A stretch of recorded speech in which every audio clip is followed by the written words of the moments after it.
అందరికీ నమస్కారం. Breaking news. ఈపీఎఫ్లో వ్యక్తిగత వివరాల సవరణకు అవకాశం. ఈ డీటెయిల్స్ చూసే ముందు ఈ వీడియో నచ్చినట్లయితే లైక్ చేయండి, షేర్ చేయండి. మరిన్ని వీడియోల కొరకు మా ఛానల్ సబ్స్క్రైబ్ చేసుకోండి. ఈపీఎఫ్ ఖాతాదారులు వ్యక్తిగత వివరాల్లో మార్పులు, లావాదేవీలు నిర్వహించని పీఎఫ్ ఖాతాల పరిష్కారానికి సంబంధించిన విధి విధానాల్లో ఈపీఎఫ్ స్వల్ప మార్పులు చేసింది.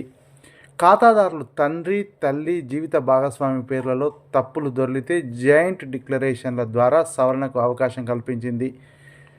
పేరులో 2 అక్షరాలకు మించి సవరణ చేయాల్సి ఉంటే గతంలో పెద్ద మేజర్ మార్పుగా పరిగణించేవారు. ఇప్పుడు ఆ పరిమితిని 3 అక్షరాలకు కుదించారు. స్పెల్లింగ్ పరంగా చేయాల్సిన మార్పులకు పూర్తి పేరు నమోదు చేసుకునేందుకు అక్షరాల పరిమితిని తొలగించింది. చేయాల్సిన మార్పులు 3 అక్షరాలకు తక్కువగా ఉన్న, వివాహం తర్వాత జీవిత భాగస్వామి ఇంటి పేరు మార్చాల్సి ఉన్న వాటిని చిన్న సవరణలోగానే పేర్కొంది. లావాదేవీలు లేని ఖాతాలపై ఏళ్లుగా లావాదేవీలు లేని పీఎఫ్ ఖాతాల్లో నుంచి నగదు ఉపశమనంలో ఇబ్బందులతో పాటు మోసాల నివారణకు ఈ కేవైసీ బయోమెట్రిక్ ధృవీకరణను ఈపీఎఫ్ తప్పనిసరి చేసింది. లావాదేవీలు లేని ఖాతాల్లో ఎక్కువ వాటికి యూనివర్సల్ అకౌంట్ నెంబర్ లేదు.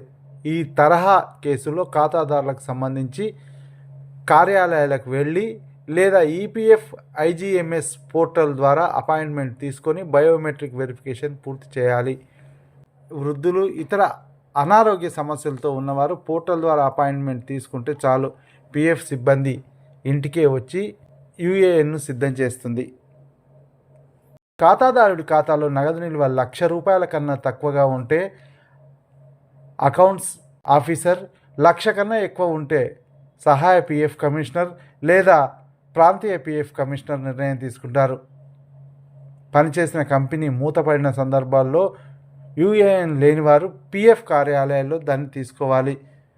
ఖాతాదారుడు చనిపోయినప్పుడు ఫారం 2లో పేర్కొన్న నామినీ పేరిట ఈకేవైసీ చేసి నగదు క్లెయిమ్ను చేసుకునేందుకు అవకాశం ఇవ్వవచ్చు.